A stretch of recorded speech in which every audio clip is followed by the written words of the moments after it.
Hey, tolerators. This is To All the Men I've Tolerated Before with your hosts, Natalie Katona and Dina Alcatib. In case you're new, and you're a newly found tolerator, this is the podcast where Dina and I go through all of the relationships that we've had with men and give you some comedic relief on our behalf. But we'll also wrap it up with some lessons that we've been taught by the men along their way and leave them with some positive manifestations we hope for their future.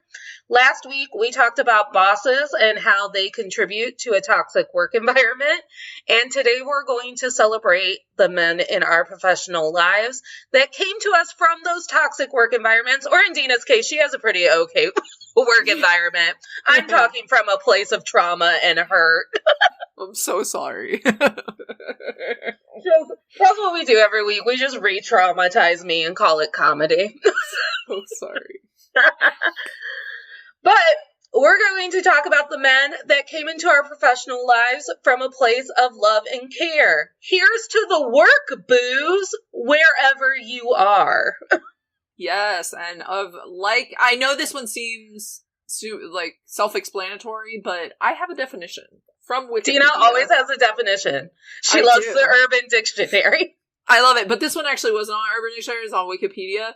But Wikipedia defines it: a work spouse is a special platonic friendship with a work colleague characterized by a close emotional bond, high levels of disclosure and support, and mutual trust, honesty, loyalty, and respect. You're intimate without any of your parts touching. Yeah, not even thinking about it. That's weird. And it's a relationship that is usually brought about, at least in my case, through shared trauma in your workplace. Definitely. So we're going to be talking about the men that we have bonded with because we see them more than we see our own pets. Oh my God. Oh my God. I had to think about that one for a second. I was like... Remember when we were in a pre-COVID world and we went to an office every day? Oh, yes. And talked to people in person who had nothing to do with our homes. I hate it. Yesterday, my boss had the audacity to tell me that if he could have his way, I would be working in the office every day. And I said, number one, that's rude. That's rude and hurtful. Why? Don't you put that on me? Don't you put that on me. Do some, ritual. Throw some salt over my shoulder and hex him. It was after I had complimented his very nice glasses, too. I was like, I thought we were having a moment. That's not how you reciprocate a compliment. Don't put that on me. Don't fucking put that on me. And I said, number one, we all know that it is better for my mental health, my attitude, and the team in general that I am not here every day. Yes. 100%. I don't think I can do it again, man. I don't think we should have to. No, I don't. I really don't. And I think everybody's better off. You know what? I was doing some research on this topic because of work things going on. And I read that commuting for more than 30 minutes can cause you to have health issues. High cholesterol and associated with all these things. And I'm like, that's awful. Let's just stay home in our pajamas. Let's just stay home in our pajamas with our cats. We would be so happy. But that's a sidebar. That is. Sorry. So let's go into the first work boo. First work boo is going to be teaching boo. So before I was a theater administrator, before I was a podcaster, before I worked in the place that I'm working now, I was a teacher. We have yet to go into my teaching trauma and all of the reasons why I had to leave teaching, or if we have, we've just scratched the surface. But these were the two most traumatic years of my teaching experience. Oh my God, I'm so sorry. It's okay. I mean, it happens. The public education system is broken. It's not on your side, that's for sure. It's not on anyone's side. It's not on the children's side. It's not on the teacher's side. You know whose side it's on? Capitalism. The rich folk. Right. And making sure that the wealthy and privileged thrive and everyone else gets 80-year-old textbooks. That's depressing. But then we wonder why no one is succeeding in impoverished neighborhoods. But not the point of this episode. We'll get there. But I had started this new teaching job, and I had met very few people before I started. We had some teaching PDs, you always do, but I was mostly keeping to myself and like trying to be like Miss Note Taker and Miss like sold on the culture of her new school or whatever. And but on one of the first days of school, I was doing my classroom cleanup and planning for the next day, and I had my Pandora. This was before I was paying for Amazon Music, but I had my Pandora shuffle on because I'm one of those insane people who can only listen to music on shuffle. Oh, I do that 90% of the time, yeah. Oh, it drives people crazy. Why? Because they're like, why wouldn't you just want to listen to one specific type of music at a time? And I was like, because my brain is on shuffle, therefore my music will be on shuffle. I would get bored, I think, of the music very quickly if it was the same. So sorry that I'm zesty. Yeah, they sound boring. Boring people. They're probably the people that don't like their food to touch. Listen. We're just like all over the place today. We're all over the place. So anyways, my Pandora list goes from like Green Day to Les Mis to Dolly Parton to NSYNC, and all of a sudden this beautiful man enters my classroom and he's like, what is your music taste? He's so confused. He's just so confused. He goes, I've never... And I was like, my music taste is everything. Yes, exactly. I love music. I can jive with any music. Like, give me a beat and I'm down with it. My favorite music genre is usually Motown. I really love oldies. I love 90s R&B. Like, what the fuck ever. Like, as long as we're jiving. So then he chats with me, and Dina, I leave that day texting a bunch of people. I was like, the cute boy at school talked to me today. Aww. Because, I love to brag. I mean, nothing wrong with that. Nothing wrong with that. We later find out that the cute boy is in a committed relationship with a man. That's fine. It happens. It happens. But I become so attached to Teacher Boo because we were working in a toxic work environment. Like, it was a lot of manipulation. It was a lot of indoctrinating children to act like privileged folk when they were clearly being brought up in, like, not the greatest circumstances or whatever. I was constantly telling our administration, like, well, what if we just, like, let the children thrive in their, like, home life culture? No, we're not doing that. Imagine a world. Imagine a world where people just got to live in their own culture. So for the first year, I was like that school's like fucking superstar. My kids had the most like school bucks that other teachers could give out to classes.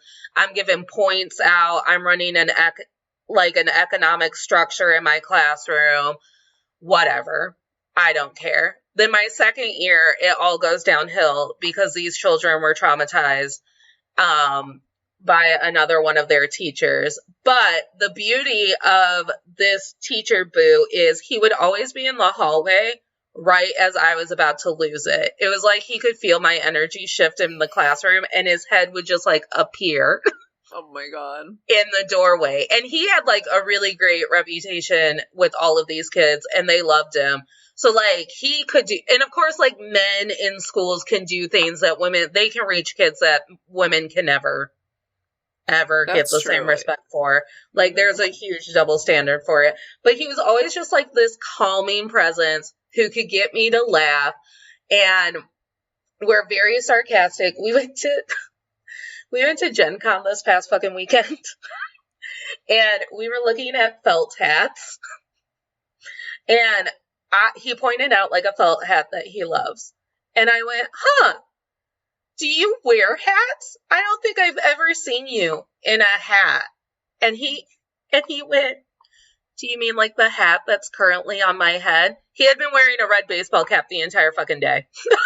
Oh my God. And you didn't notice at all? I didn't notice, no. Oh, man. I just looked at him and I started laughing. You're like, oh yeah. And then I just like started laughing. It's still fucking funny. It's still fucking funny to me. And I went, I have an undiagnosed brain. Like, I don't know what it is. Something's wrong. I just know that it's undiagnosed. And then we lost the car. We parked at like Lucas Oil Stadium. And all I remember is that we had to go down a ramp to get to the convention center in Indy. Well, we came up a ramp, so my brain went, mission accomplished. The car should be right here. We went up a ramp. Right. Okay. Fair enough. Car's nowhere to be found. And he's like, where's the car? And I was like, I don't know. We went up the ramp. And he goes, what? I was like, that was the only instruction, that we had to go up the ramp to get back to the parking lot. That's fine. We went up the ramp. Here we are at the parking lot. The car should be right here. And he goes, do you think there's more than one ramp? And I was like, I don't know. I have an undiagnosed brain. I don't know. If I turned around 3 times quickly, I would forget who you are. That's so funny. Oh shit, I relate to that so hard. If I literally did 3 laps, I wouldn't know who you are. I have an undiagnosed brain. So, like, the perfect part, let me look at my list, because I actually feel like I'm off topic. So, like, we were in this very oppressive environment, but we ended up, like, being able to be people who, like, made children feel safe in a very oppressive environment, and we did that together. We were able to laugh about our circumstances. He was always there to, like, scream into the void with me.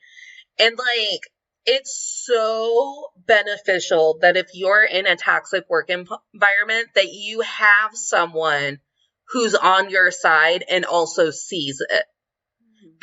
Because, like, one of the big manipulation and gaslighting points is, like, they make you believe that you're the only person experiencing this and you're crazy. And, like, he would always be like, well, no, that's bullshit. Or, like, the establishment is bullshit. Or the government. Like, it's all bullshit at the end of the day. Literally everything. And now, because, like, I left that teaching job, he has also left that teaching job. We are in different places in the world. We are in different parts of the state now. But, like, he's still someone I talk to every day. He's someone who can, like, go real deep with me and just be like, let's get to the root of that statement. Remember, Dina, when, like, I accidentally joked with him about deleting myself from the planet, and he was like, he wasn't used to that. Yeah, he looked at us, he was like, what the hell's wrong with you guys? Right. It was the first time I had ever, like, joked in front of him about deleting myself from the planet, and he's like, this is not who you are. I was like, oh, this is who I've been since I was, like, 9. We just say it out loud now. Right, I just say it out loud now, and I've also just never told you that I constantly think about crashing my car into things. So it's fine. Yes. It's fine. I'm fine. I don't do it because when I think about it, my brain goes, your cat doesn't want to live with other cats, and everyone who would take my cat has other cats. So I do it for Penelope.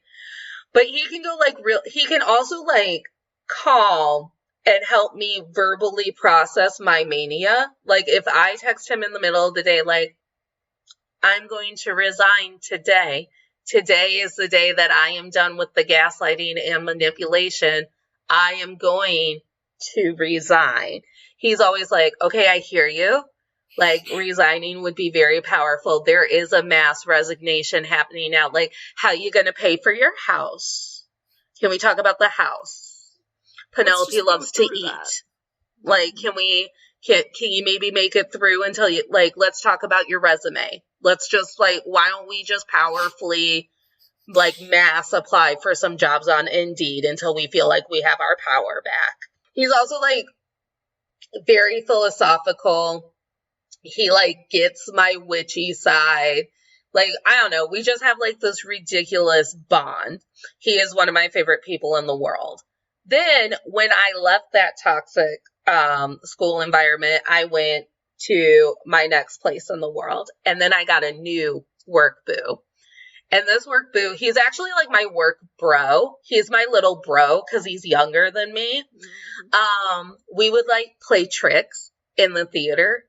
He has a name that if you change one of the letters, it becomes a completely different name. So I would call him that other name and confuse everyone in the office because he was new. And then they would like think like, do I know his name? Because she just called him that name. I love mass confusing people. It's great. And one time, the CEO called him the wrong name during a staff meeting and then tried to yell at me about it. And I just looked him dead in the eye and I was like, looks like I won the game though. I love that. Holy shit. So sorry, I just won the game. Basically. So sorry. But he's like, and then his office. So his office was a converted closet. Oh God, that's awful. So it couldn't fit the both of us, but was I in there every day? Yes. Just breathing down on just breathing. Not COVID friendly at all. Oh my God. I would just show up every day because this is how me and this work bro became bros. It all happened because of the Bachelor franchise. And as we know, I love the Bachelor franchise. Yes. You, who have no context on the Bachelor franchise, have to sit through episodes upon episodes of me talking about the Bachelor franchise. I feel like it's like, in my mind, it's like the fancy version of Flavor of Love or whatever. Because that's the only one I ever watched. Oh my God, you comparing the Bachelor franchise to Flavor of Love. I can't handle that.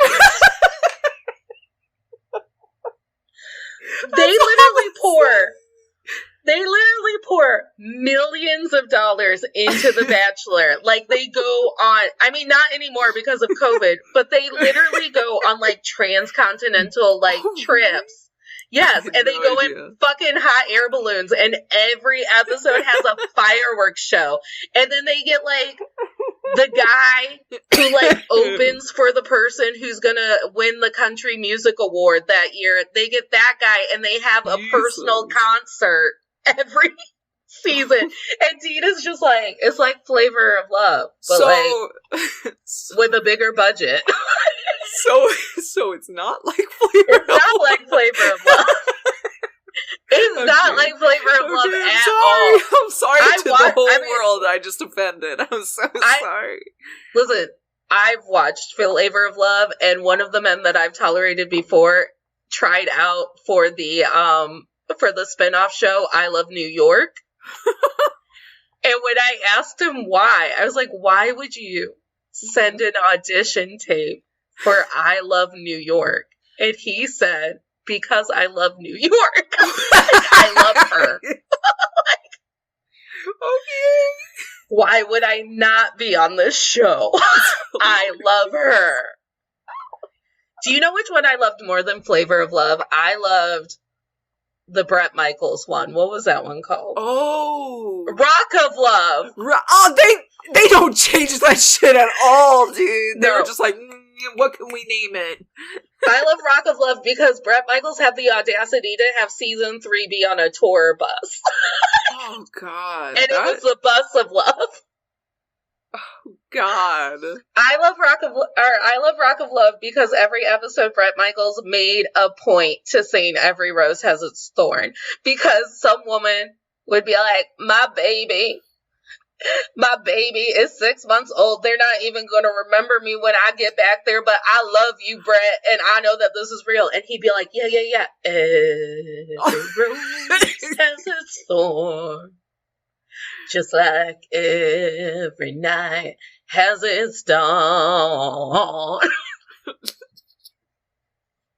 I tried to meet Bret Michaels at a Target one time by singing that song. I don't know if I want to meet Bret Michaels. His tour bus was outside of the Target, so I told Mom, I was like, I'm going to meet Bret Michaels tonight, and she's like, how? And I was like, I'm going to walk up and down these aisles of Target doing his mating call, and I just sang Every Rose Has Its Thorn. That's amazing. He never appeared. One of his roadies did invite me on the bus, and that's when my mother decided that it had gone too far. She's like, get in the car. You're not getting on the tour bus. I mean, that's responsible, but come on, Mom. Let's have a little fun. I was a full-ass adult. I could have been on Tour of Love, or whatever the fuck season 3 was called, on the bus. The audacity. How dare she? So every Wednesday, because Theater Bro could afford cable, so he could watch The Bachelor live on Mondays, and then I would watch on Tuesdays on Hulu as a poor. And then on Wednesday, I would show up in his closet. Like, ready, prepared to speak and about I'd have notes. Oh my God. And then he would have tweets that he had been saving on Twitter, but he knew that if he sent them to me, it would spoil the episode for me. So then he'd be like, okay, are we ready for you to have the tweets? And then he'd bomb my phone with tweets. And we'd laugh at them. And then I've cried in that office. Like one time, I got charged for something that I wasn't prepared for our department to get charged for. It was like $60. And I'm crying. I'm like, I get fired. They hate when I spend money that I'm not supposed to spend. I get fired. And he slinged over and he's like, no one is fucking firing you over $60 goddamn dollars. I will write us all a check for $60. Literally, yeah. If it literally comes down to you being fired and $60, I will write the check. Yup. And then his boss comes in and I'm crying in the closet, and his office is already so awkward because it's a closet. The three of us cannot fit in it, but we often tried. And we often tried, and his boss comes in and I'm crying and he's just looking at me. And he's looking at Bro, and he's just looking at me. He looks at Bro and he's like, why? And he's like, will you tell her that no one's going to fire her over $60 fucking dollars? He's like, no one can fucking fire you. Like, what would they do? Get up. I'm like, okay, that's fine. Work Bro is the hardest supporter of this podcast. In fact, the podcast was born in his closet. I said, I'm going to make the podcast. I'm going to make it to all the men I've tolerated before. He was real hyped about it. He's like, yeah. He goes, what it actually should be. Because I was like, it's going to be me telling my stories. I think he actually came up for the idea of having guys from our past on here and us calling it Meet the Men We've Tolerated Before. He goes, what you should do is you should bring guys on your podcast under false pretenses. God! And just be like, oh yeah, we're going to be talking Marvel movies or whatever. And then you bring guys onto your podcast and then you start interviewing them about ways that they've wronged you. Oh my God. And he goes, but you should also talk to them like white men talk to women, and you should just badger them and talk over them when they try to defend themselves. That's certainly an interesting concept. And just like gaslight and manipulate them into believing that they're wrong and bad people. I was like, that's diabolical. That is fucking Tell diabolical. them that they're crazy. Right. I would keep, as I started to listen to podcasts and fall in love with other podcast hosts, he had a whiteboard in his office, and I would write gigs that he should bring to our work and book, and it would be like Natalie's wish list. And then like one day I'd get real crazy and I'd be like, what if we got Beyonce? And he's like, Beyonce ain't coming. Erase Beyonce from that list. I mean, you shoot high. Right, you shoot for Beyonce and you get Solange. Yeah. You get Michelle. Right. You get Kelly Rowland. Right. You don't want to shoot for Beyonce. Right. You don't want to get like Solange, shoot for Solange, and then you get Uncle Cracker or something. Right. Nobody wants that. No, it was Uncle Cracker, but people would have bought tickets. Yeah. I would also prank his office. I would leave things in his office that he didn't want. I would cut up like ads from our work and then like tape them into his office. The worst. Because all of our keys opened all of the offices. Yeah. And then like I would make memes for the office, and he still has this one hanging up in his office, and sometimes when they're on video calls, someone will be like, oh, look, it's that meme that Natalie made, and my list of dream guests are also still on his board. Aw, I love that. And like, it's this sloth, like, crawling into an office space, and it's like, it says, work, bro. Natalie, don't you be coming in here with your bullshit. Me crawling into the closet with my bullshit. Natalie, I'm busy. Don't you be coming in here with with your bullshit. Me crawling into your office with your bullshit.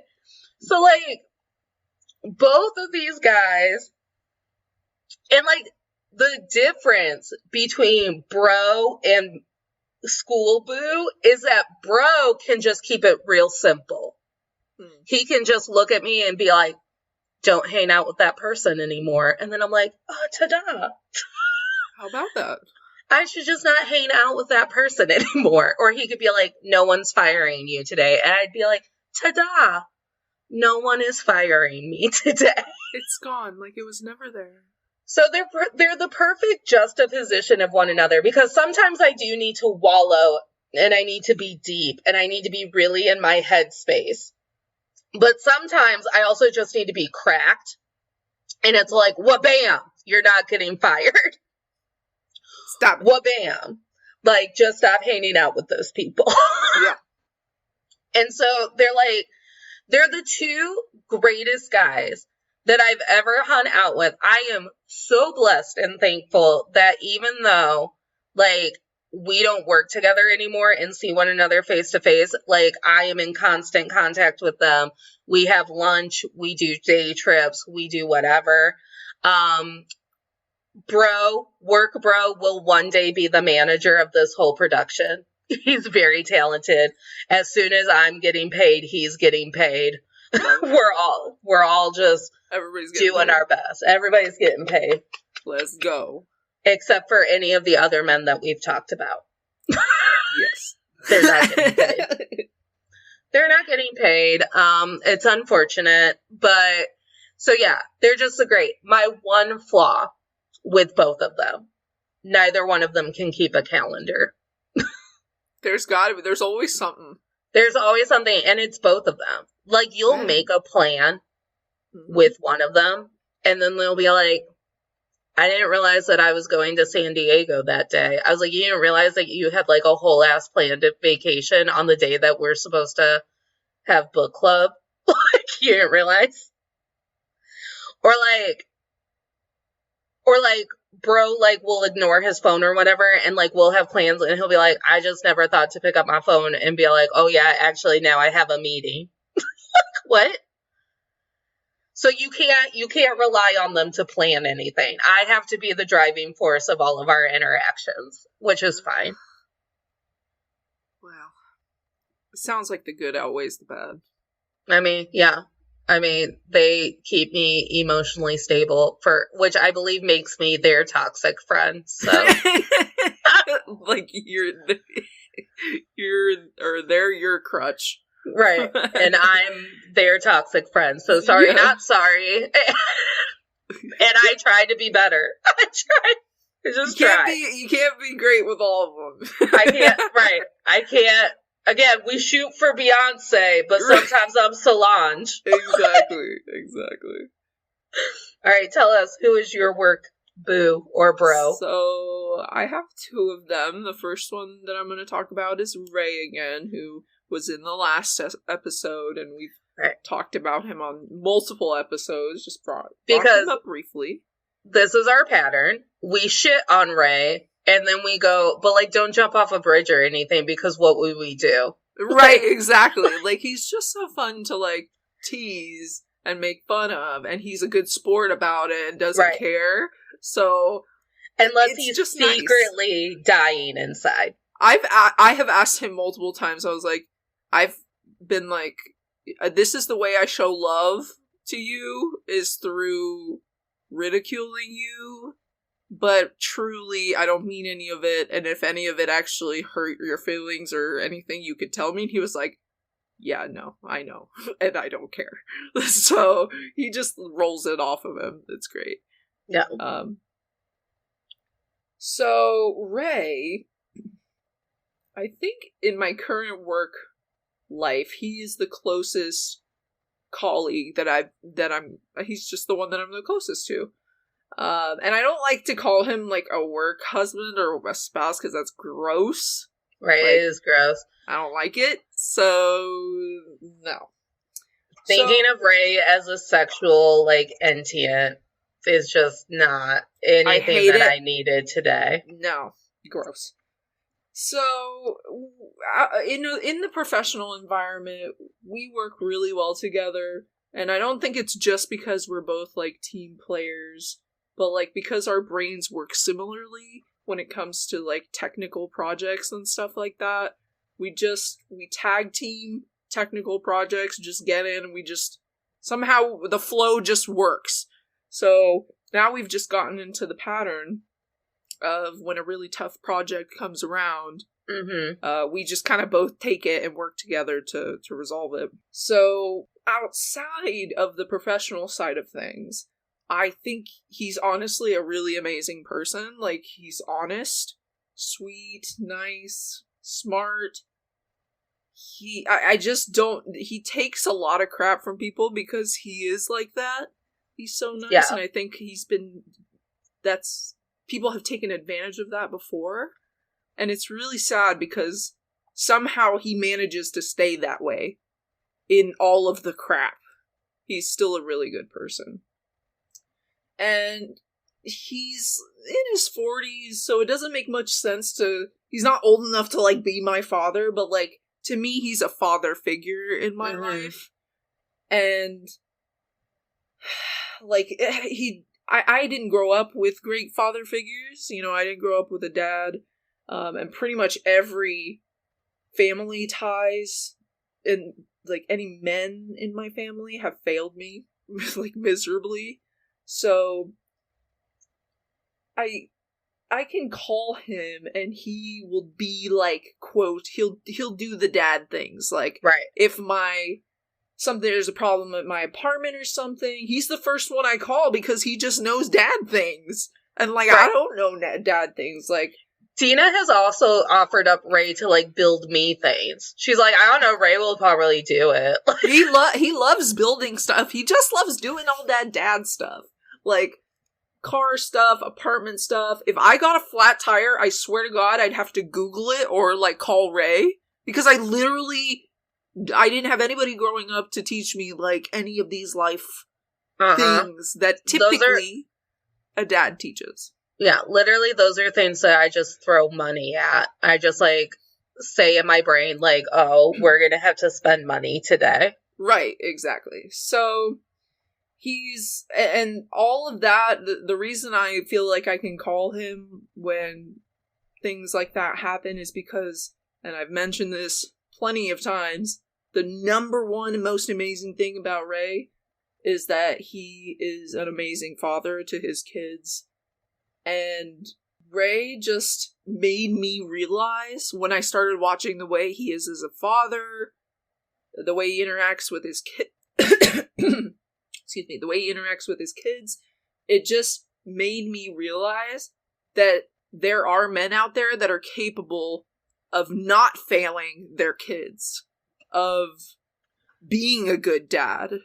And honestly, if I were being completely honest, I don't know if I knew that before I met Ray, because when you're failed so many times over and over again by the male role models in your life, it's like you just assume that every single one from then on out is like that. But he really breaks the mold. His kids love him, and he's not like an overbearing parent. He's somehow very equal in like caring, but also letting them be independent. Like he's just he just knows how to be a dad. Like he's a natural. So I joke and tease him because he's fun to tease, and he's actually, but actually he's a huge part of my life. These damn dogs. And by damn dog, I mean Oliver does a wonderful job keeping us safe. Yes, he wants to protect. We should do a sound clip of just like every time we've gotten distracted by our animals while recording. Just collect them all and put them in one thing. So you were talking about how like Ray's the only male figure, or no, that he's not overbearing. Yes. Which I think is like such a beautiful thing in a father, because he does allow his children to be uniquely themselves. And also, like, I've noticed with Ray's kids, they have a lot of agency over their own feelings. They like very much like want to like can express when they're uncomfortable or can express when they're having a good time. And like even with just like the limited exposure that I've had to them. Yeah, they're great kids, and I don't like children, so that says a lot. Right.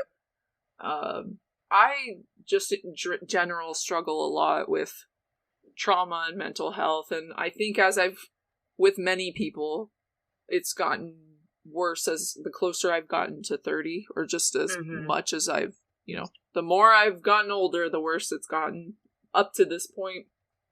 And while, in the last episode, I really talked a lot about how Ray struggles to be empathetic in the work environment. While that's very true, he also manages to be super understanding and comforting about my mental health, just my health in general. Yeah. With PCOS and the mental health issues, like mentally and physically, he's understanding. And even about my past, he's never been negative about it, or like said something that wasn't, understanding of the situation. He really may not understand what I'm going through, but anytime, because I would say that he grew up with a pretty, normal, decent childhood. He's got a good relationship with his family and his parents. So he doesn't really understand maybe some of the things that I've been through or the way that I was raised with my family. But anytime I've had a moment at work where I've broken down because of personal things that are leaking into my work environment, he has always been understanding, and he's always been comforting, even if he doesn't know exactly what to say. Yeah. I think it's really beautiful that, like, the bridge between Ray and then the two guys that I was talking about was, like, last week we talked about how my professional life has been riffed with gaslighting and manipulation. You could say that your personal life has been, like, an abundance of gaslight and manipulation and some sort of mental and emotional abuse. So for these men to, like, take a time out, see that, because like Bro and Boo did it, where they like were like, I need you to know that your reality is real, that you are experiencing those things. It's those kind of connections and like feeling seen that will like literally make me jump in front of a bus for you. Yeah. And I think for a lot of guys, it's easy when somebody like breaks down and cries to like walk away from that. Or, like, make it feel uncomfortable or whatever it is. but, like, he lets me have that moment because he realizes that I'm going through things that he can't wrap his head around necessarily, but he knows that stuff is happening. And so anytime I've needed a day off work just to, like, recover, or because I'm in a bad mental health, like, mental space, he never makes me feel like I'm a bad employee for doing that, or like there's something wrong with me for needing to do that, because not everybody has to do that, right? Like, as far as I know, most people I work with don't, like, have to do that. But for me, it's like, some days I can't function. So we tease each other, make each other laugh, and I can't speak for him, but having someone to, like, laugh with at work and be yourself, and, like, and them being accepting of you, no matter if I'm cold or abrasive at times, or weird, or dark, or crying in your office on the floor, like, I mean, there has been many a time in my office I'm known as the person who just has to lay down on the floor sometimes for, like, 5 minutes. You know, when you just need a moment? Well, Ray just kind of, like, looks into my office, like, and just kind of smiles and keeps walking. And keeps walking. Yeah, like, there's no reason to talk about this. It's fine. So, he's just more accepting than he knows, and as somebody who has struggled with being accepted for who they are, I don't think he realizes how much it means to me. You know, to him, it's just Ray. He doesn't think about these things. But, like, to me, it means a lot. Like, and I don't think he realizes it one bit. Well, and it allows you, because, like, it allows you to, like, celebrate yourself through his celebration of you. And I think that's, like, why it's so cool that Work Bro is such a huge component. And, like, Teacher Boo also loves the podcast. If I have to tell him something new about the podcast, he immediately, because he never knows what to say, so he just puts in all caps, "Attention for your podcast." I love that. Which is like an inside joke, because I told him one day, I was like, "I'm sad." And he's like, "Why are you sad?" And I was like, "I just feel like I'm doing something really cool and I'm not getting any attention for it." Oh. And he went, "Attention for your podcast." And so, and, like, with Work Bro, it's just like when we have lunch or whatever, and I update him about this, he always takes a moment to say, "I'm so proud of you for living your dream." And, like, we are like, it's a vulnerability point, and to have that just be, like, blatantly accepted and celebrated. Like, Ray is a stand-up guy. Yeah. For just, like, because he even accepts me at my best or my worst, and he doesn't need to. I'm not on his payroll. I mean, exactly. I am literally just a chick who Dina brought into his life, and he has to look at every once in a while. And, like, what's great about it is, like, you know, I've never had these conversations with Ray, but, like, through his actions is what makes me believe this is true about him. But it was even better when we get to hang outside of work, and he's still there and still my friend, even though he's probably seen the good, the bad, the ugly of me at work. And it's just very nice to have a friend like that. So it was comforting to see Ray during the pandemic. It was. Right, because he does have he has a very nice, comforting and soothing aura. So, like, yes. While we were all experiencing mass trauma, to have someone who you know their energy would be calm and accepting and loving, it was really great the couple of times that I got to, like, break out of, like, this, like, isolation period and be like, oh, I get to actually see someone who has, like, just beautiful energy. Yes, that's really great. And even though you're a shithole, Ray. But I mean none of this. But it's the reason that I've said it to a lot of people that I would follow him probably to any job if he would allow me to, and maybe even if he wouldn't allow me to, I would just sneak my way in. Stalk him. Yeah. because of our close relationship. And it's so unspoken because talking about feelings is freaking weird. And I don't know if we'll ever say it to one another face to face. But, like, he's the best boss I've ever had. The best, like, coworker I've ever had. And I hope that I get to work with him for a really long time. So I love that through this platform, you will tell him all of the things that you can't tell him. I am a shouter of my love. So I've literally been on the phone with someone else walking to meet work bro and have screamed across the corner so I know he could hear me. There he is. I love him. There's my boy. And he's like, I'm just going to turn around and go. Like, the tacos ain't worth it if that's the kind of mood you're in. Oh, no. So, I would say Ray's, like, the closest coworker I've ever had. And the other person that I'm going to talk about, I'm calling him Joey.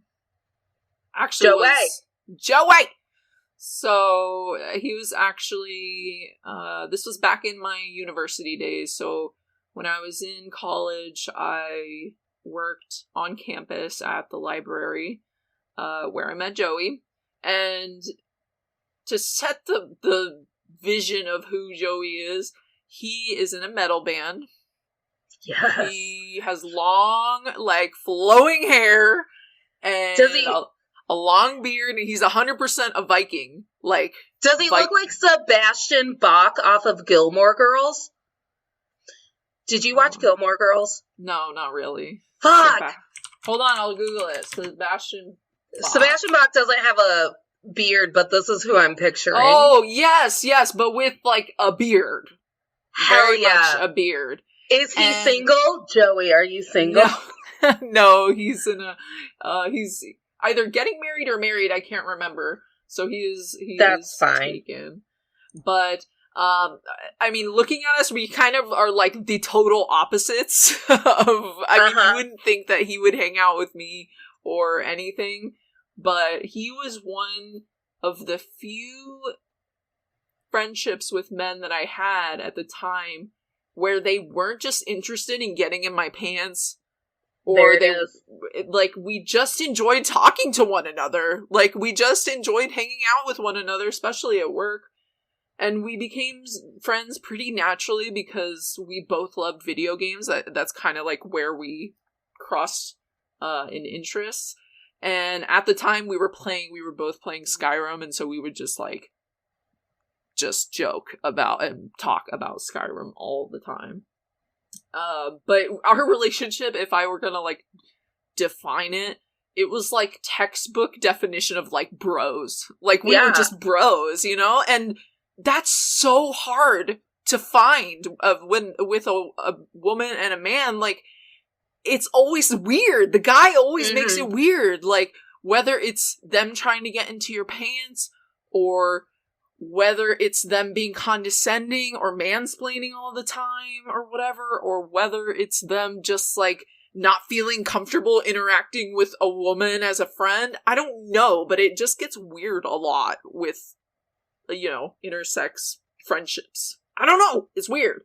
But he wasn't like that. So that was my first real experience with that in adulthood.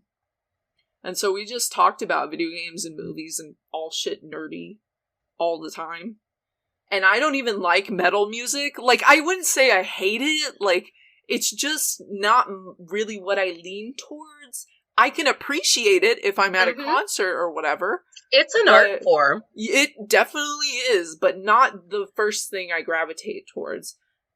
But, I would go and support his concerts because it was just so cool to know somebody in a metal band, and, like, he had the full getup, like, with paint on his face and, like, all this, like, Viking garb shit. Like, it was like a folk metal band. Yeah. So this is, like, a whole mood. And so I would go and I would cheer him on even though I knew nothing about metal concerts. Like, I just wanted to be supportive. And we did get close enough to, like, where we were talking about our home lives and stuff like that. I remember during, like, summer, you know, there's a lot less students on campus, but the library still has to, like, be open for, you know, limited hours or whatever. So in summer, we would work, like, 8 to 12-hour days, but we decided to, like, have these little picnics, and they weren't picnics at all, guys. Like, we didn't go outside. We literally went in our shitty break room that was, like, a closet, but we each brought food for each other, and we would just, like, eat and have these, like, little picnics in the break room, is what we'd call them. Work bro, the other person who shared my office, and we would have recess around like 3 o'clock. We would take a beach ball, and in our very limited office space, we'd whack the beach ball around. Oh, fun! I love that. Because like eventually you just have to give your brain something else to think about. Oh, for sure. Yeah. And I don't know if it's like this for you, but I feel like a common denominator of like the work bros is that we bring each other food. Like, yes. We're always feeding one another, or like stealing each other's food or stuff. Like, or we're like grabbing the other one to be like, let's go take a walk and get coffee, or like we're taking lunch today and we're getting the hell out of here, or something like that. Yeah, for sure. So, eventually I moved away from Kentucky where, you know, I went to school. We drifted apart, but it's left an impression on me. And I'm sure he's another one that doesn't know this, how much it meant to me, but having a male coworker who wasn't sexist or condescending or wasn't weird around me, he set a really good standard of a good male platonic work friend. And that's amazing. And, you know, it's just that it's so silly that I don't believe that I can have true mental and emotional intimacy with someone that I enter a romantic relationship with, because it's like I have it with other guys where they're like, where there's no romantic component or anything, and it's just like, you're right, they do set the standard. They should give me more hope. I just think that I'm so beaten down by all of the stories that we've shared so far and all of the stories that we have yet to share, that you do just have to like hold on to these examples. But a lot of like, at least work bro, like I give a lot of credit to his current partner and wife, because I know she's strong and I know that she wouldn't let him get away with shit. So like a lot of times I'll just be like, I hope you never act like this, and he'd be like, no, I already know. I tried it once. It was unsuccessful. Never again. And never again. So it's all about like who they take influence from too. For sure. Yeah. Like, I don't know. I think it all boils down to like, you and I have gone through a lot of relationships where we weren't actually seen or celebrated for our true selves. And these 4 people are like, I see you, and not only do I see you, but I love everything that's going on about it. Yeah. It's really such a good, they're great role models, honestly. And you know what's interesting? I keep saying, like, I don't think that they probably realize the impact that they have, is because we don't get these role models very often. Right. And they don't have to deal with that. Like, we have to deal with not having great relationships with men all the time because they suck. Yeah. So, that's why it's made such a big impact, is because we don't have a whole lot of examples to give. We truly don't. Like, how many times have we had a positive episode where we're like, all right, tolerators, we're gonna celebrate some dudes. Right. Not very many. All right. Are you ready for takeaways and manifestations? Sure am. So I think I've already boiled down the episode for me. But it really is the allies. And I think that's truly a really good way to say it. It's the allies at work that truly make or break that environment for me. I know that right now I'm struggling in my current work environment because I don't have that. Like, that is a huge missing component. Like, I don't have someone who is just, like, in the thick of it with me, like, is definitely, like, affirming that what I'm experiencing is happening. And there also has to be, so I do have, like, someone at work who is going through the same thing as me and is affirming that it's happening, but it's something different when it's someone just on the outside, because I think it just, like, makes you believe that there's a light at the end of the tunnel. Like, if you could only just, like, jump over to where they're working. Got it. And get yourself outside of that zone.